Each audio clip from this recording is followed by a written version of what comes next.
नमस्कार दोस्तों, स्वागत है आप सभी का टीएलटी टूर गाइड में। दोस्तों आज की इस वीडियो में हम बात करने वाले गुजरात राज्य के जामनगर जिले में स्थित भगवान शिव जी के 12 ज्योतिर्लिंगों में से एक नागेश्वर ज्योतिर्लिंग के बारे में कि आप यहाँ 2024 में कब जाए, कैसे जाए, यहाँ रुकने और खाने पीने की क्या क्या सुविधा है, नागेश्वर ज्योतिर्लिंग के दर्शन आप कैसे करें, यहाँ दर्शन करने के बाद आप कहाँ घूम सकते हैं और नागेश्वर ज्योतिर्लिंग के दर्शन करने और आसपास की जगह को घूमने में आपको कितने दिन का ट्रिप प्लान करना चाहिए। तो ये पूरी A to Z complete information आज मैं आप सभी को इस वीडियो में दूंगी और वीडियो के अंत में ये भी बताऊंगी कि आपका नागेश्वर ज्योतिर्लिंग के दर्शन करने और आसपास की जगहों को घूमने में कुल कितना खर्चा लग सकता है। तो इसलिए वीडियो को बिना स्किप किए पूरा अंत तक जरूर देखिएगा ताकि आपको नागेश्वर ज्योतिर्लिंग दर्शन से रिलेटेड पूरी कंप्लीट इन्फॉर्मेशन मिल सके। तो चलते वीडियो को स्टार्ट करते हैं और बात करते हैं नागेश्वर ज्योतिर्लिंग की। नागेश्वर ज्योतिर्लिंग भगवान शिव जी के 12 ज्योतिर्लिंगों में से एक गुजरात राज्य के जामनगर जिले के द्वारिका धाम से लगभग 18 किलोमीटर दूर स्थापित है और इस ज्योतिर्लिंग की ऐसी मान्यता है कि जो भी भक्त नागेश्वर ज्योतिर्लिंग का श्रद्धा पूर्वक दर्शन करता है तो वो जाने अनजाने में किए हुए पापों से मुक्त होकर के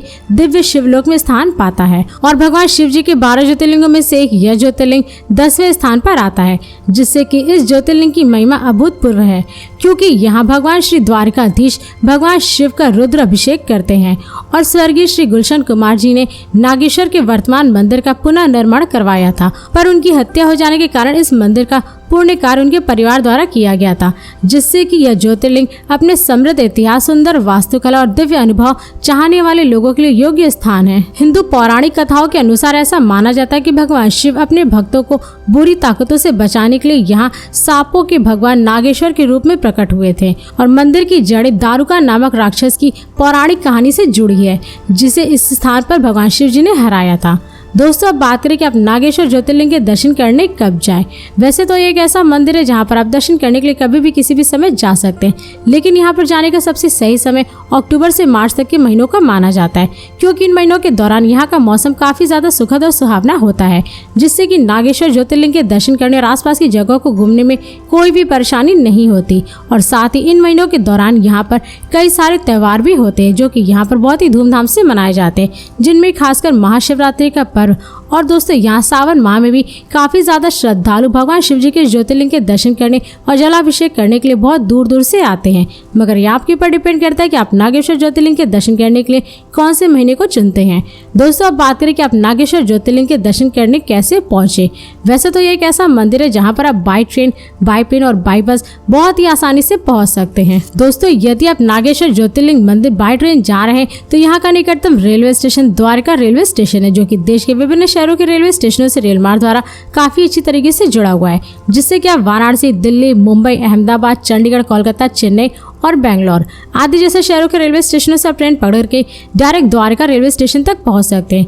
और इस रेलवे स्टेशन से नागेश्वर ज्योतिर्लिंग की दूरी लगभग 15 किलोमीटर है, जिसे आप बाई बस या शेयरिंग टैक्सी के थ्रू पूरा कर सकते हैं। दोस्तों यदि आप द्वारका रेलवे स्टेशन के बाहर से नागेश्वर ज्योतिर्लिंग के लिए बस लेते हैं तो उसका चार्ज लगभग 30 से 50 रुपए पर पर्सन होता है और शेयरिंग टैक्सी का चार्ज लगभग 100 रुपए तक होता है। और दोस्तों यदि आप नागेश्वर मंदिर बाय फ्लाइट जा रहे हैं तो यहाँ का नजदीकी एयरपोर्ट पोरबंदर एयरपोर्ट है, जो देश के विभिन्न शहरों के एयरपोर्टों से एयरलाइंस के द्वारा काफी अच्छी तरीके से जुड़ा हुआ है, जिससे कि आप दिल्ली, वाराणसी, लखनऊ, चंडीगढ़, मुंबई, अयोध्या, चेन्नई और बेंगलोर आदि जैसे शहरों के एयरपोर्टों से आप फ्लाइट पकड़ करके डायरेक्ट पोरबंदर एयरपोर्ट तक पहुंच सकते हैं। और इस एयरपोर्ट से नागेश्वर मंदिर की दूरी लगभग 124 किलोमीटर है, जिससे आप बाई बस या रिजर्व टैक्सी से पूरा कर सकते हैं। दोस्तों यदि आप पोरबंदर एयरपोर्ट के बाहर से नागेश्वर मंदिर के लिए बस लेते हैं तो उसका चार्ज लगभग 250 से 300 रुपए पर पर्सन होता है और रिजर्व टैक्सी का चार्ज लगभग 1600 से 2000 रुपए तक होता है। और हाँ दोस्तों, यदि आपको पोरबंदर एयरपोर्ट के लिए फ्लाइट की सुविधा ना मिले तो आप जामनगर एयरपोर्ट या फिर इंदौर एयरपोर्ट से भी फ्लाइट की सुविधा ले सकते हैं,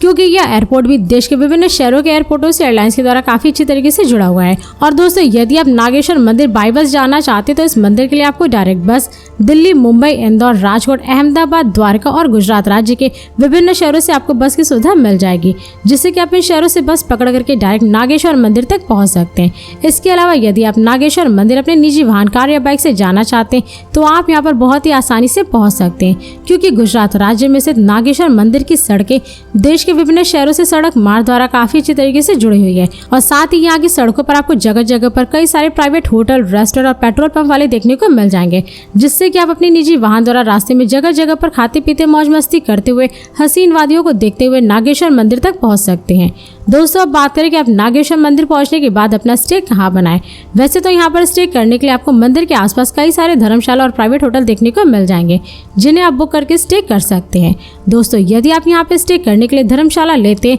तो उसका चार्ज लगभग 300 से 500 रुपये होता है और प्राइवेट होटल का चार्ज लगभग 1000 से 2000 रुपये तक होता है। इसके अलावा यदि आप चाहे तो द्वारका रेलवे स्टेशन के आसपास भी अपने रूम की बुकिंग कर सकते हैं, क्योंकि यहाँ पर आपको कई सारे अच्छे रूम देखने को मिल जाएंगे, जिन्हें आप बुक करके स्टे कर सकते हैं। दोस्तों अब बात करें कि नागेश्वर मंदिर के आसपास खाने पीने की क्या क्या सुविधा है। वैसे तो आप यहाँ पे जहाँ भी स्टे किए वहीं पर आपको खाने पीने के लिए हर एक प्रकार का शुद्ध शाकाहारी भोजन मिल जाएगा, लेकिन यदि आप वहाँ पर खाना नहीं चाहते तो आपको नागेश्वर मंदिर या द्वारका रेलवे स्टेशन के आसपास खाने पीने के लिए बहुत सारे रेस्टोरेंट और प्राइवेट होटल या स्ट्रीट फूड वाले देखने को मिल जाएंगे, जहाँ पर आप जाकर के लगभग 100 से 150 रुपये में पर प्लेट भोजन कर सकते हैं। दोस्तों अब बात करें कि आप नागेश्वर ज्योतिर्लिंग के दर्शन कैसे करें। वैसे तो इस मंदिर के दर्शन करने के लिए काफी ज्यादा संख्या में श्रद्धालु आते हैं, क्योंकि ये एक ऐसा ज्योतिर्लिंग है जो कि सभी भक्तों को सभी प्रकार के विष से बचाता है। तो दोस्तों आप लाइन में लग करके मंदिर के गर्भगृह में पहुंच करके भगवान शिव जी के इस ज्योतिर्लिंग के दर्शन करिए, मत्थे टेके अपनी मनोकामनाएं मांगे।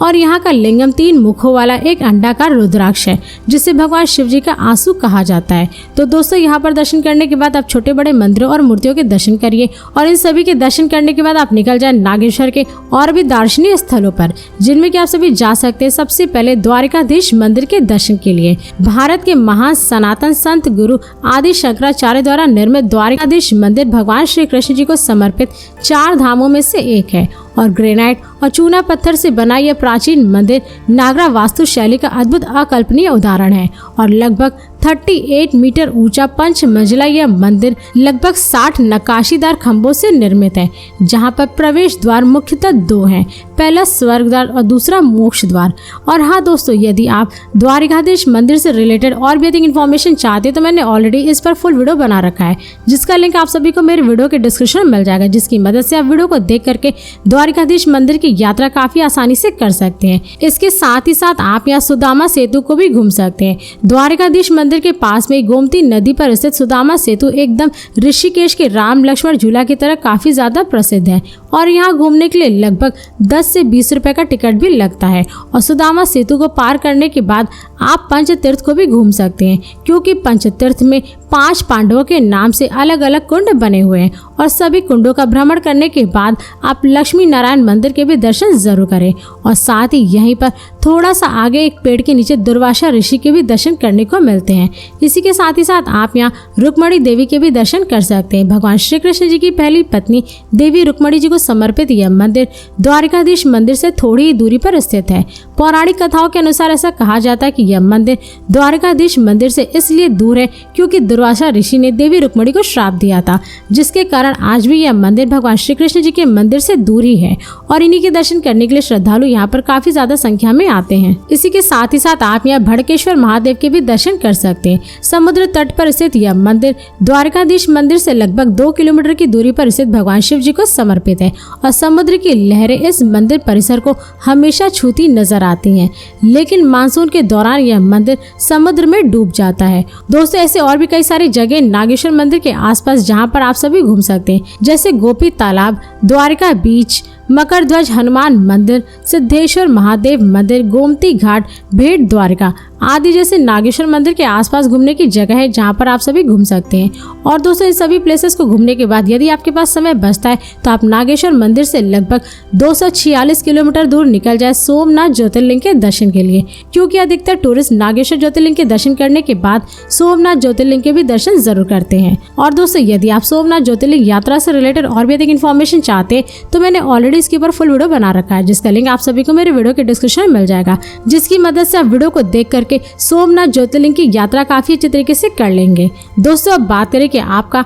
नागेश्वर ज्योतिर्लिंग के दर्शन करने और आसपास की जगहों को घूमने में कुल कितना खर्चा लग सकता है। वैसे तो यह एक ऐसा ज्योतिर्लिंग है जहां पर दर्शन करने के लिए 1 डे ही काफी है, लेकिन यदि आप यहां पर दर्शन करने के साथ साथ द्वारका और सोमनाथ मंदिर के भी दर्शन करना चाहते तो उसके लिए आपको कम से कम 4 डे 3 नाइट का ट्रिप प्लान तो जरूर करना चाहिए, क्योंकि इन 4 दिनों में आप नागेश्वर ज्योतिर्लिंग के दर्शन करने के साथ साथ आसपास की जगहों को भी घूम लेंगे और द्वारका द्वारिकाधीश और सोमनाथ ज्योतिर्लिंग के भी दर्शन आप बहुत ही आसानी से कर लेंगे। तो दोस्तों यदि आप नागेश्वर ज्योतिर्लिंग के दर्शन करने और आसपास की जगह को घूमने के लिए 4 डे 3 नाइट का ट्रिप प्लान करते हैं तो उसमें आपका कुल खर्चा लगभग 12,000 से 15,000 रुपये पर पर्सन लग सकता है। मगर ये सारे खर्चे आपके ऊपर ही डिपेंड करते हैं, क्योंकि नागेश्वर ज्योतिर्लिंग के दर्शन करने आप किस राज्य और शहर से जा रहे हैं, यहाँ आप कहाँ कहाँ घूमेंगे, क्या क्या खरीदेंगे, और नागेश्वर ज्योतिर्लिंग के दर्शन करने और आसपास की जगह को घूमने के लिए आप कितने दिन का ट्रिप प्लान करते हैं, तो ये सारे खर्चे आपके ऊपर ही डिपेंड करते हैं। तो दोस्तों इस वीडियो को अब यहीं पर समाप्त करते हैं, और यदि ये वीडियो सभी को पसंद आई तो इस वीडियो को लाइक करें और चैनल को सब्सक्राइब जरूर करें। इसके साथ ही बेल आइकन जरूर दबाएं ताकि ऐसी मेरी नई वीडियोस आपके पास सबसे पहले पहुंचे। तो फिर मिलते हैं नेक्स्ट वीडियो में। धन्यवाद।